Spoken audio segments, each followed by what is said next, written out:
बिस्मिल्लाहिर्रहमानिर्रहीम। अस्सलामु अलैकुम नाज़रीन। लाहौर पाकिस्तान तहरीक इंसाफ के चेयरमैन इमरान खान ने मार्शल लॉ की धमकियों को गैर आईनी करार दे दिया और कहा पाकिस्तान में मार्शल लॉ के दिन चले गए हैं, धमकियां गैर आईनी हैं।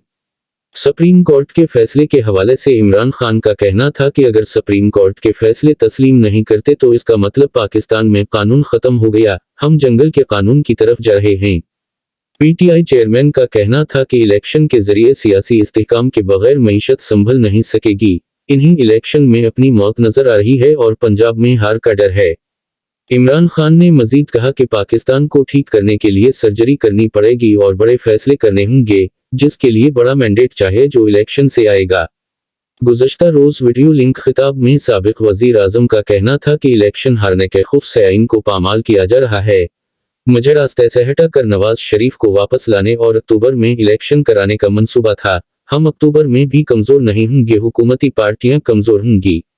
इमरान खान का कहना था कि इन जमातों को खौफ है ये इलेक्शन हार जाएंगे।